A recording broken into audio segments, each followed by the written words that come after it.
We're looking at the third chapter of Genesis, beginning at the third verse. I think that's right.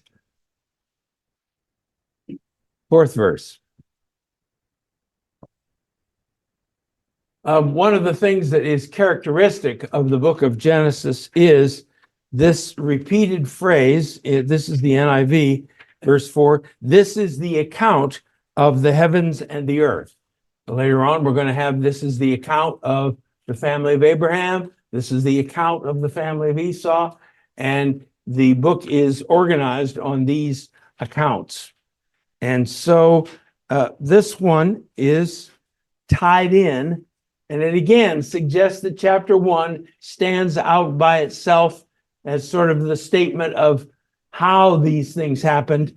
Now we're really into the story and all that's going to be involved with that. Notice the background comment. Good and evil is what is known as a merism, a figure of speech dealing with polar opposites, which includes everything in between. So this is the knowledge of all things. And thus the whole idea of the ability to decide what are the terms of existence. I will know everything, and therefore I can determine the terms of my own existence. God cannot. God is not the one. I am the one. So there's a great deal tied up in that knowledge of good and evil. It is the knowledge of all things and the right to establish the terms of my existence. One of the things that will be said about this chapter, and again, I think it's a very important issue. We have the problem of original sin. That is, there is something wrong with us.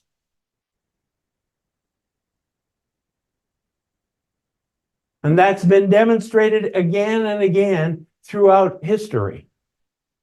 We are not a clean sheet of paper. There's something wrong with us. And this, of course, was the great error of Karl Marx. Karl Marx was sure that evil existed in the world because of social inequality.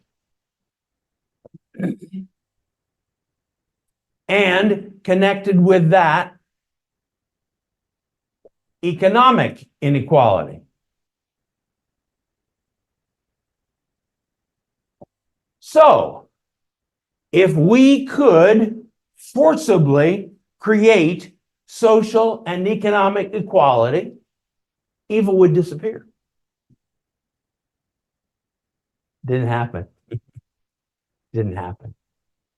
So that issue, and of course today, one of the things that is being pointed to regularly, why are the 20s and the 30s going away from the church? Because of the problem of evil. There cannot be a good God. The line is, if God is good, he is not God. If God is God, he is not good. I've said to you before that I think the first sentence our children learned was, it's not fair.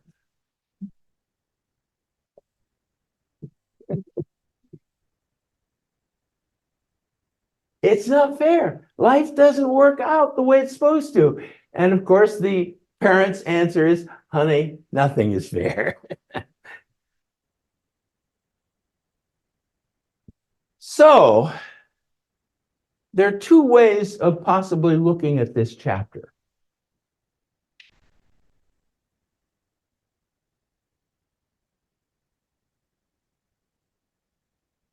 One is a fictional explanation.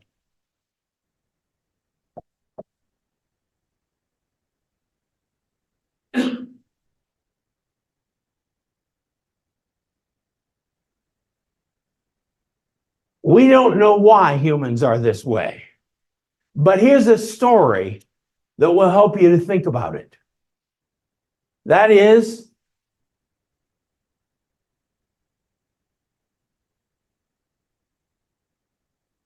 it's a fictional theological account. It's a helpful explanation for what has happened. Did these things happen? No, no. But it's a way of thinking about it. It's a way of imagining it. The other is, here is the explanation. Why does this condition exist in all humans? So, does it matter whether these events occurred or not? Yes, it does. Yes, it does. If it's simply an explanation, well, fine. I don't like it. Forget it. If it is the explanation, Now again, was there a tree? Did fruit hang on it? I think these are larger questions. Did something happen to our first parents that in fact has been transmitted to all their children? Yes. Yes. So again, we've got to deal with, and this is going to be true throughout much of the Old Testament, we've got to deal with the terminology and the intent. They are not necessarily the same. So that how the story is told and what the story intends to say to us about reality, they're not necessarily identical, though they might be. I get to heaven and God says, there was a tree and it was a mango. I'll say, yes, sir. But ultimately, that's not the issue. The issue is, did our first mother, well, first of all, was there a first mother and father? Now, that's a big, big question. I think if we take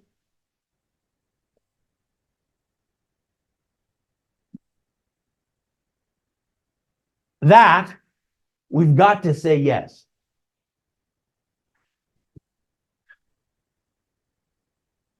Well, I haven't seen it recently, but 20 years ago, it was fairly widely said that the Y chromosome in us can be traced back to one woman. Kevin? I just read an article in the newsfeed that said both male and female came from two single parents 100,000 years ago. And not only that, but all of creation, every creature that there is at the same time. Yeah, yeah. I would question the time, but but yes. But as far as this account is concerned, what it is saying is they made a choice and that conditioned all the rest of us. Now, the question of how original sin is transmitted. Wow. Is it in the DNA? Is it in the chromosomes? I don't think there's an easy answer there, but the idea that it is transmitted, I think is exactly what the story is trying to tell us. Okay. Questions, comments there? Just sort of trying to lay out some things at the outset.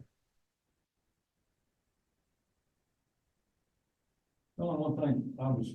Yeah. Looking at your challenge last week of they were not ashamed of being naked and then they were ashamed. And they talked about the sin of man, didn't really exist. And I hadn't thought of it like that. Their thoughts and everything, they didn't get mad at each other. They didn't have arguments. Everything was blissful. And then the sin, as they described it, was not from internal, it was external, from the serpent. And so that then affected everything and, brought it into their lives and opened their eyes. Yeah. But I never thought of it in that context that it was maybe an external sin that came to them and filled them per their choice. Yes, yes, And yes. I think that's very significant, per their choice. how easily is it for external sin to affect, the innocence of a child, for instance? When they don't know and they accept it wholeheartedly. Yeah. Okay, let's pursue that. I raised that question. Why is it the awareness of their nakedness that is the result of the choice? Why is that? He doesn't say, I've sinned. He says, I was naked. What do you think? Self-awareness? I think so. And I think that raises all kinds of interesting issues. I think we can say that self-consciousness is one of the marks of the image of God. Again, we can't talk to the animals to ask them, but it appears that animals don't have self-consciousness.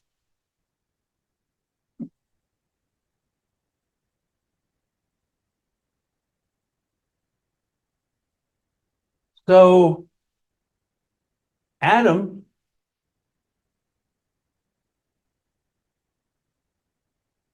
had self-consciousness, but it was not a perverse self-consciousness. I think, and this is pure Oswalt, and it's probably therefore purely wrong, but I think Adam never even thought about himself. He looked at Eve and saw the most gorgeous thing in the universe. She looked at him and saw the loveliest hunk you could imagine. Now, all of a sudden, when he looks at her, he doesn't see her. What's she thinking about me? Does she think I'm really tough? Does she really think I'm manly? Does she, oh my goodness, I don't have any clothes on. And with her, does he think I'm desirable? Does he want me? Oh my goodness. That's what I mean by a perverse self-consciousness. I've never, ever forgotten, again, here's Kinlaw. I was talking to him about an evangelist who was a contemporary of Billy Graham's, was probably a better preacher than Billy Graham was.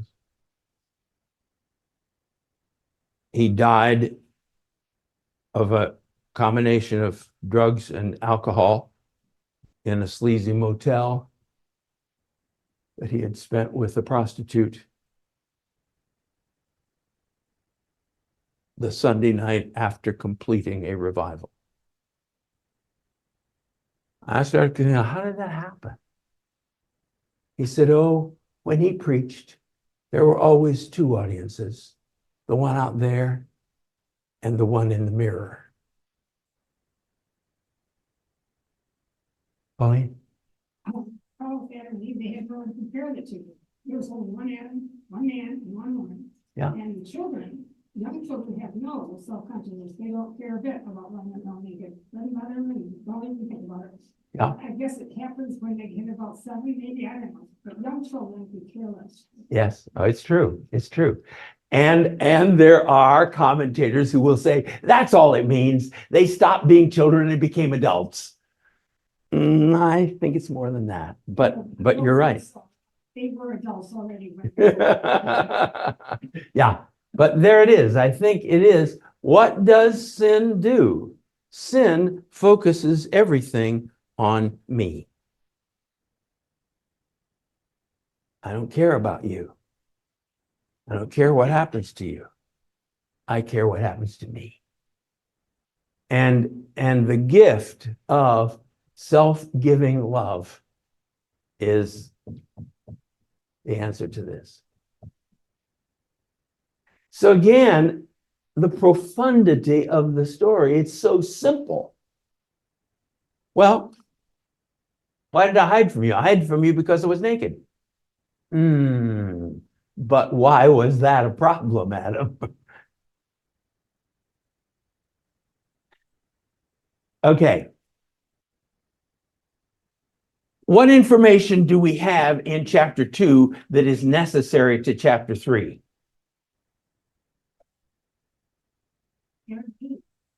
Okay.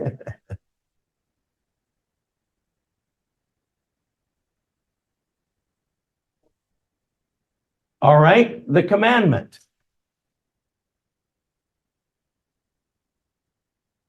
Tree itself, not And the tree of life.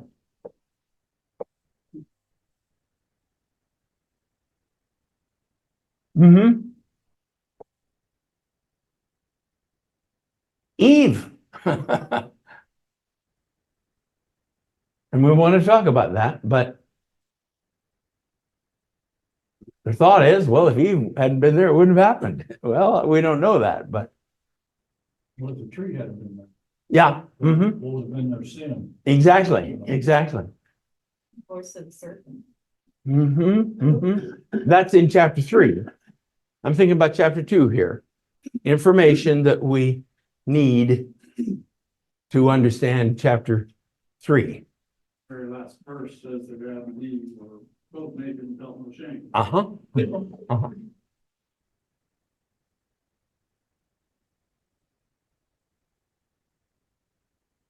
Yeah. So there it is. That's if we didn't have chapter 2, chapter 3 wouldn't make any sense. So that's why I say here is a view of creation, not contradicting chapter 1, but simply looking at it differently in the light of what is to follow. A specific place. God placed them in the garden. Okay. God did it. Okay. They were expected to work. Yes, I don't know that that necessarily ties into 3 very much, though. It's going to relate to how it ends, but yeah. Okay, so there it is. Chapter 2 is setting the stage for chapter 3. Now, think about this statement in verse 1 there. The serpent was more, this is NIV, crafty. I think the King James said subtle. Isn't that interesting? It doesn't say he was more crooked, more sinful. What's the point, do you think? And what's the evidence in the rest of the chapter of that craftiness or subtlety?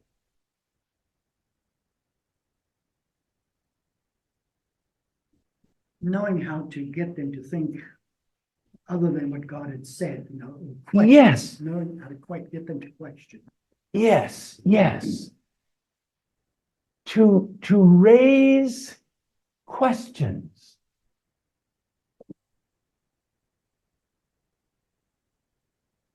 Take the truth and put a different spin on it than what was originally intended. Just to make them believe they were deceived by God.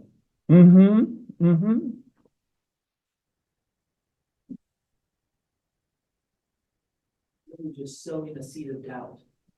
Uh-huh. Uh-huh.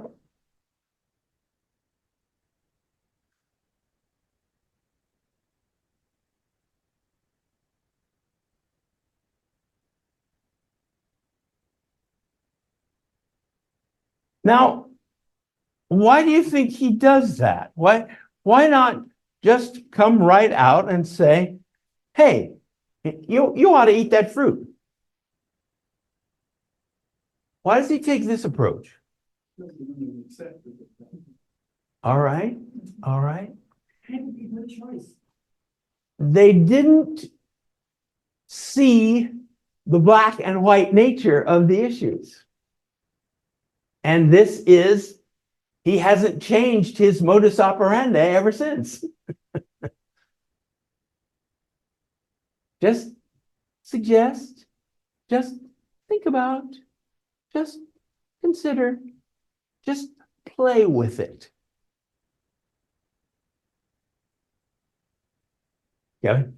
Does this is a little bit off topic, but does the fact that this conversion with a serpent and doing it quite readily, without any surprise, does this infer anything that they had with communication with the rest of the animals? It might. The whole question of the identity and nature and character of the serpent is, of course, wide open. And I don't know why I didn't think about it in regard to this lesson, but next lesson, I've got a little bit of background on Satan and that whole issue. He's not called Satan here. But later on in the book of Revelation, that old serpent, the devil, certainly suggests the connection. So I guess I have to say, I don't know what it might imply. Whether they know that this creature in particular can talk, and again, the whole question of the serpent. Remember that in the myths, the chaos monster, that marker is dying, I think. The chaos monster is a sea serpent. And so, what is the problem in the world? Well, the problem is chaos keeps emerging, and chaos has to keep being killed.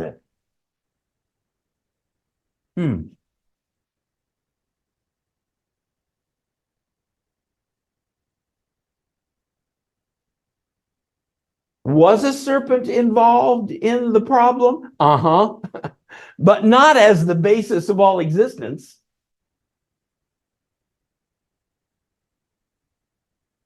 So there's just all kinds of interesting stuff here that is not easily explained or answered, but I wonder what that's doing.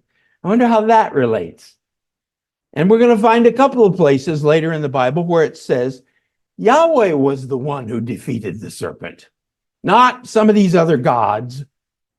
And he did it when he saved his people from Egypt, not in some never, never land. So, how does the snake begin his attack?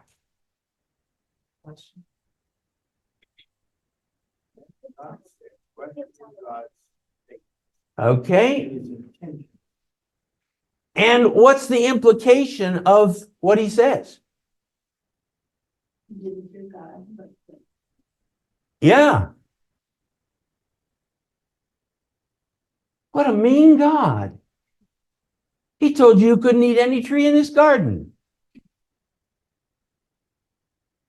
Well, as we've said, number one, he's attacking what God has said. Number two, he's misrepresenting God. Number three, what is he getting Eve to do? by asking that question? Mistrust him.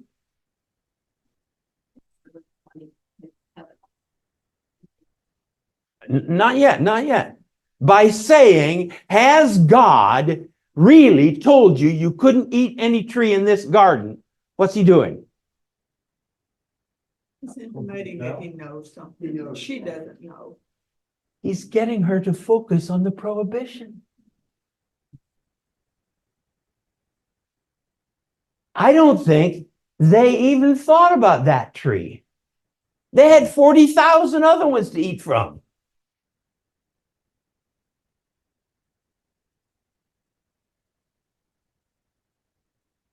Satan likes to do that. Satan likes to get us to focus on what we can't do.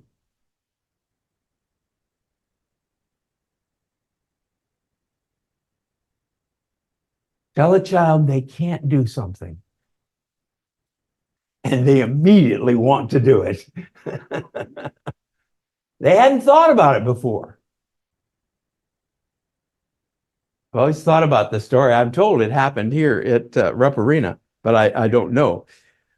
Before a game, a little girl, about 5, was going up and down the bleachers and getting farther and farther down. And her dad said, "Honey, don't go on the floor."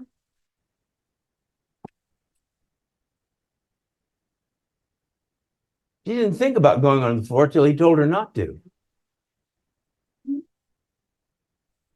So God has given them, you may eat all these. Just forget that one. And the snake says, did God really tell you you couldn't eat any of these? Oh, no, Mr. Snake, just that one. That beautiful one. That luscious one. That one that will make me wise. So I'll know what I should do and what I shouldn't. He hasn't changed his modus operandi at all. God says, here's the world. Enjoy. Just don't go there, don't go there. Somebody told me that the one thing they remembered from my sermons was the guardrails. Yeah, that's all he's done. But we say, I want to go there. I want to go there. Why can't I go there? What's the matter with that? Now, why did he pick on Eve? We're liable to get into chauvinism here, but It seems that God said to Adam, it didn't necessarily, it didn't imply both of them. It doesn't seem to me. Especially in how she responds back. It's like, if God only told Adam, and then Adam's retelling to Eve, oh, we can eat all these, but we can't eat that one. And whether Eve's automatically thinks this, or if Adam told her, oh, we shouldn't even touch it. And then she says that to the snake. It's like, oh, you can touch it.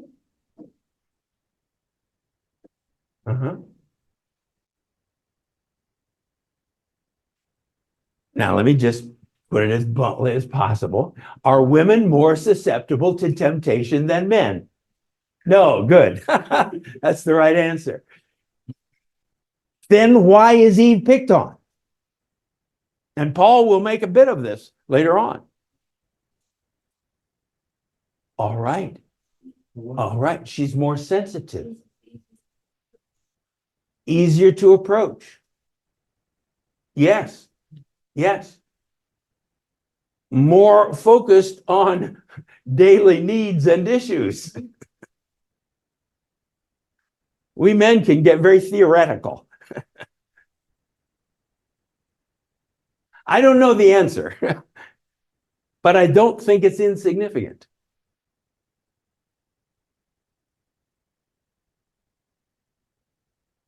Clearly, Adam was with her.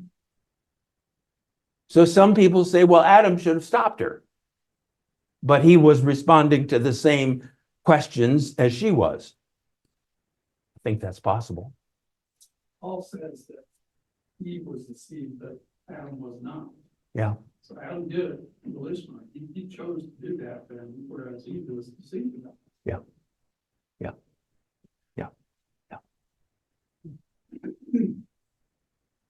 As was pointed out, she actually goes beyond. You must not even touch it. Well, God didn't say that. You can say it's implied, but there it is. Okay, what does the snake do next then? Verse 4. The outright denies. Yes, he lies. He lies. Well, God said you die, but you really won't. Now, here again, they didn't, did they?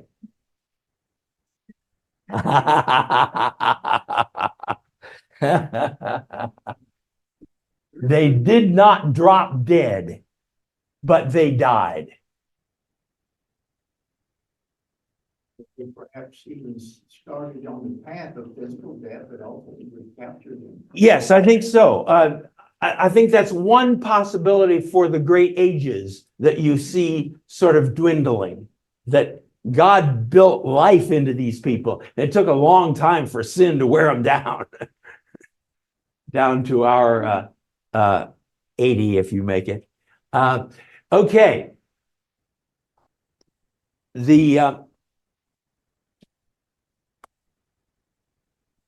Something died between them and God.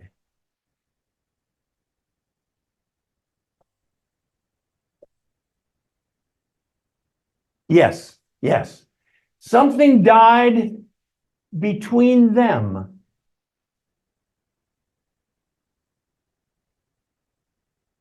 Yes, I was really struck in 2:24 when the word united for Adam and Eve, and that clearly is broken in chapter 3. Exactly. That wonderful line, Adam, why did you do this? It was that woman you gave me. It was her fault, not mine. And of course, she does the same thing. It wasn't my fault, it was the snake's.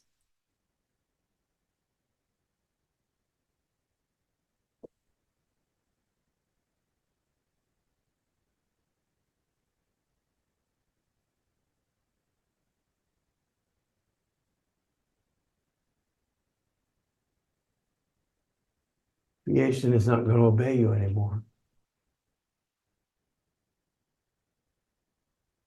Again, this is so typical of the snake's craftiness. Getting us to focus on immediate results. Well, you can do that and get away with it. No. It's the long-term results that are the issue. And it's so interesting to read the business pages in the Wall Street Journal and see consequences. Made choices here that 10 years down the road, terribly, terribly painful. So they begin with distrust.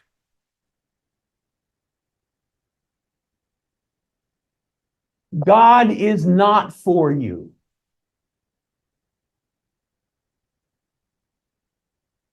He's trying to limit your possibilities. Then comes disbelief.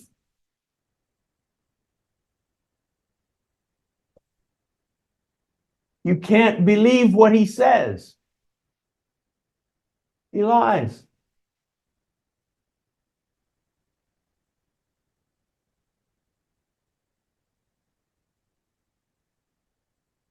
How does that relate to us?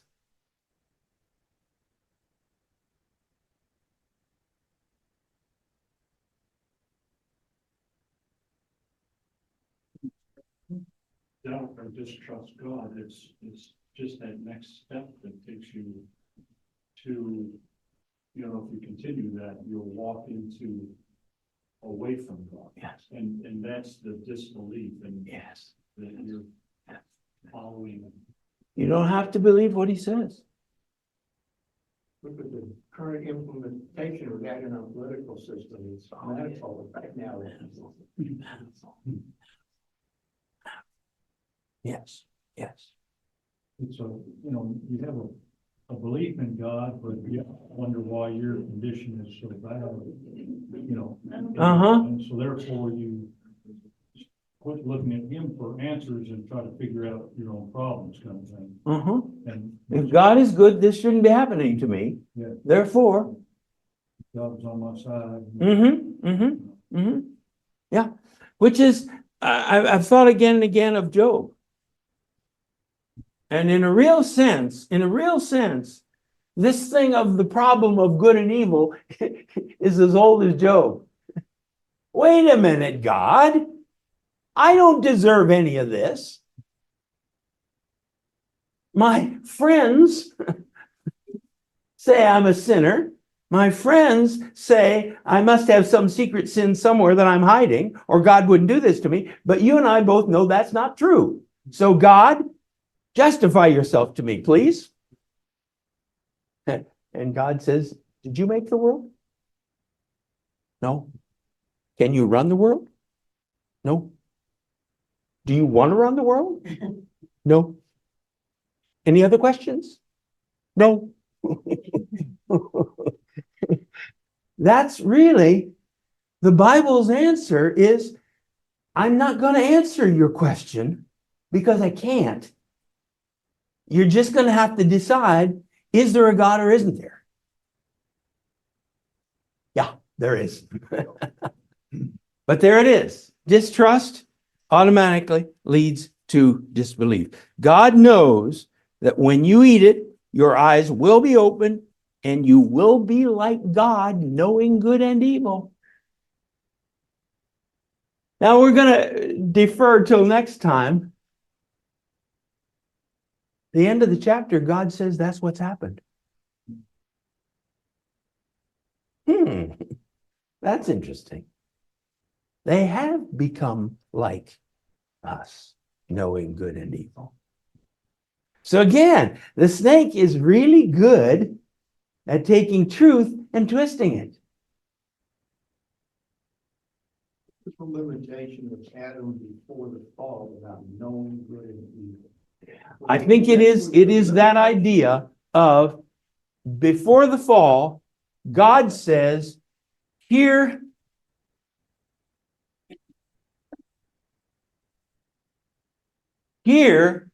are the limits on your options. I decide what those are.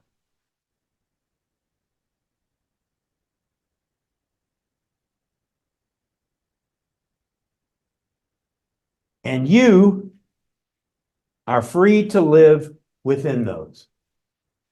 After the fall, it is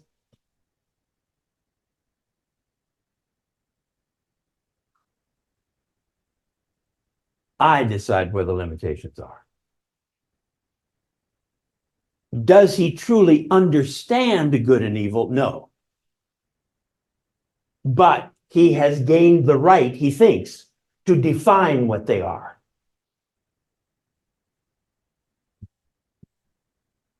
So it's good for me to steal.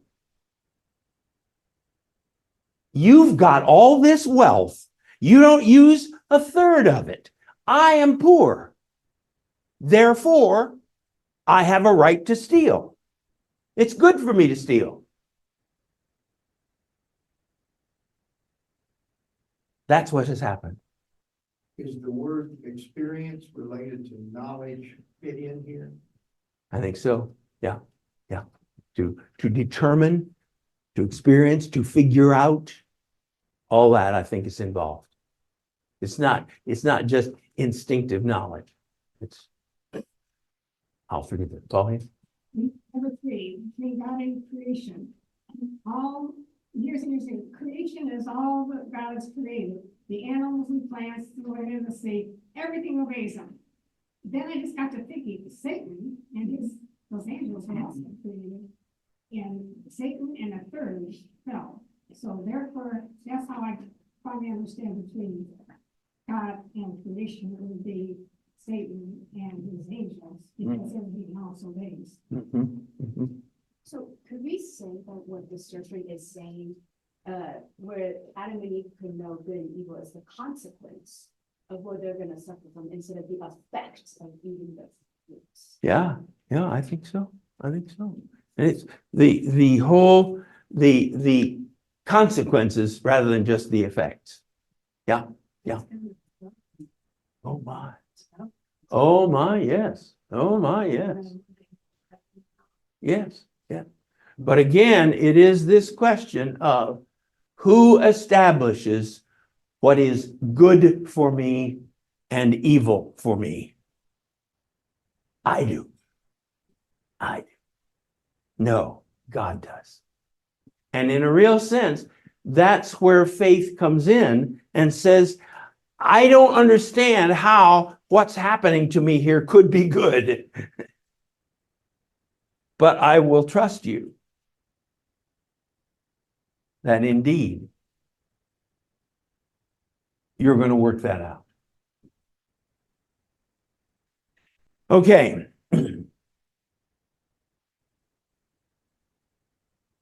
Now, notice, look at verse 6. 3 things about the tree.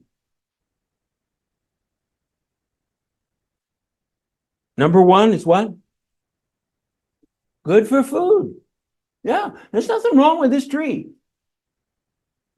Number 2, it was good to look at. And number 3, make you wise. Yeah. Hey, I need all this. I need pleasure. I need aesthetics. I sure need wisdom. And my friend the snake tells me that God is not going to give me this stuff.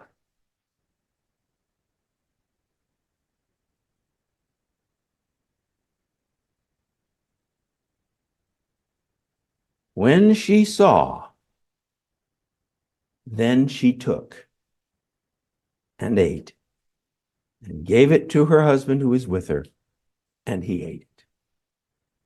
Mm, mm, mm, mm.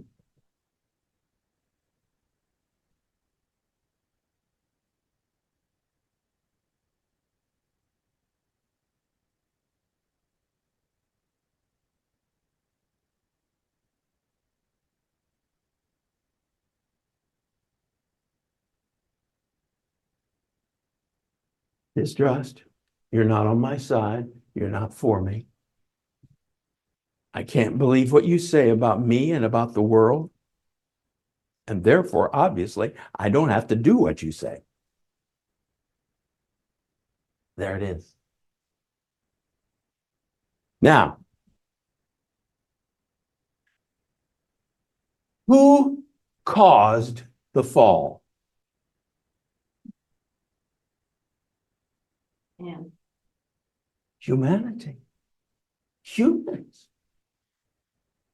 Now, folks, this is just absolutely stunning.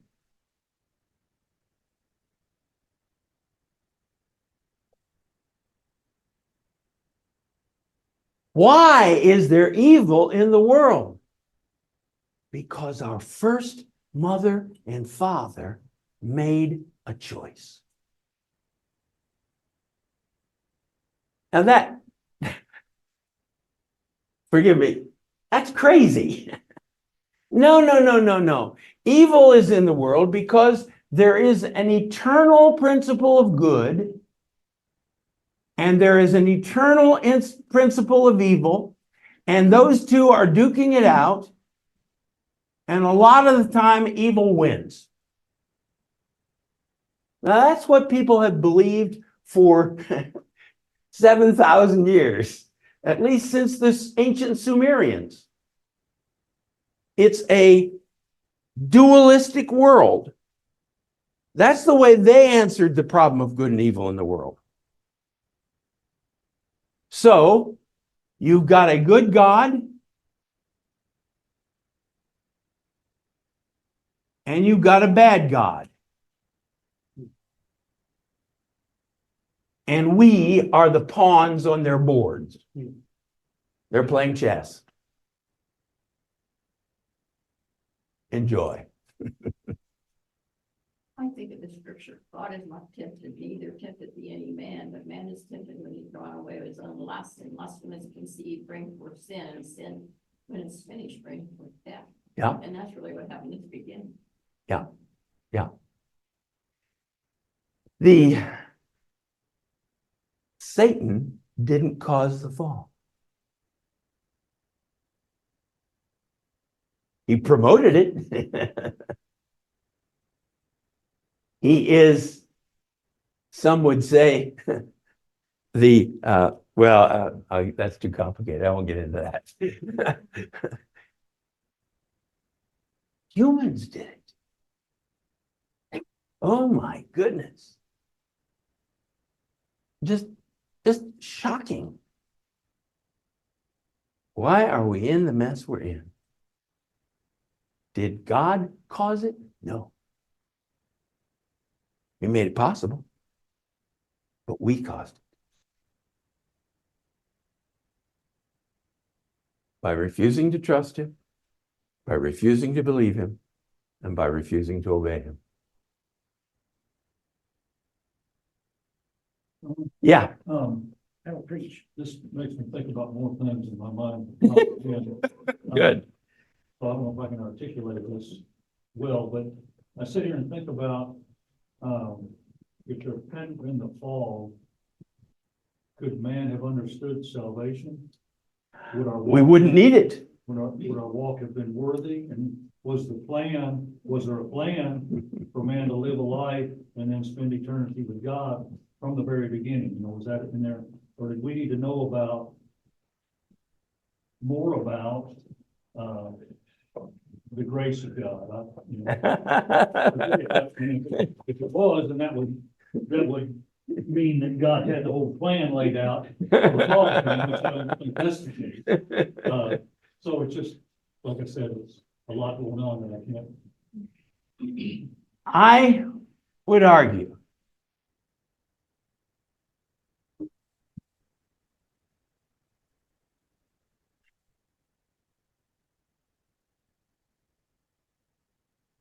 that God made us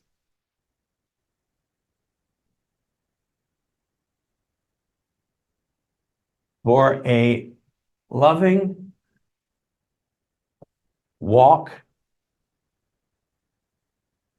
with him in which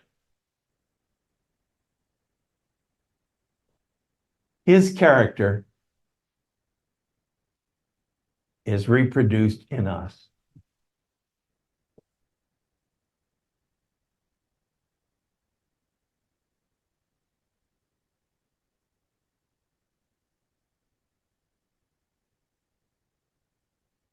I teach Old Testament theology at the seminary.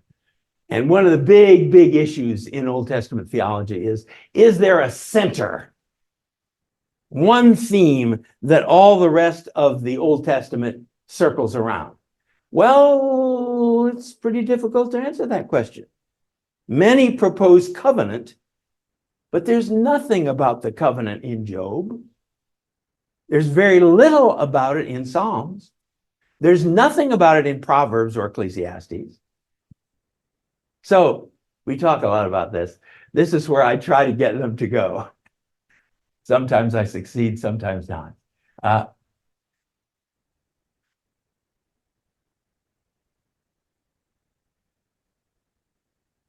Now, we didn't need the cross for this before Genesis 3. This could have been accomplished in the children of Adam and Eve. But because they fell, what has to happen?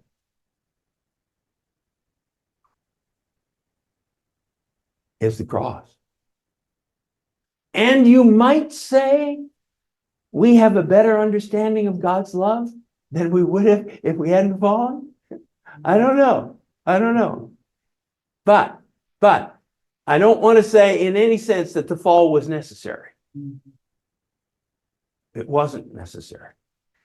But having happened, he's found another way to accomplish his good purpose. Pauline? It does say, before the foundation of the world, they planned for the salvation of me. I don't know the verse where, but I know it says it. It says it in Romans chapter 3, and unfortunately, that's not in the earliest manuscripts. The other place is in First Peter, where it's implied. But the problem is, God doesn't think about something there, and then it happens, and then he says, oh yeah, right, we planned on that, didn't we? It's in the very nature of being. So if the cross became necessary, it wasn't a surprise to God. Wouldn't the tree have to be necessary in order for us to have a choice? Oh, yes, I think so. I think so. If this has to happen as a result of choice. Because of what real love is. That's right. There is no love without choice. So C.S. Lewis, in his space trilogy, the second volume is called Paralandra, and they go to this other planet, and the queen is being tempted, and she passes the test. She does not fall. And but the whole thing is about, and then once she makes the right choice, God gives her, in that case, she's on a floating island, and she is tempted to go onto the mainland, and she doesn't know why she shouldn't, but she won't.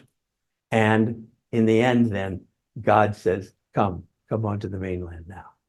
So that, yeah, he didn't intend for us to fall, but having fallen, he was ready. Okay, time's up and then some. We've got a couple more here to think. Well, maybe not. Well, okay, anyway, you've got next week's lesson over there. God bless you.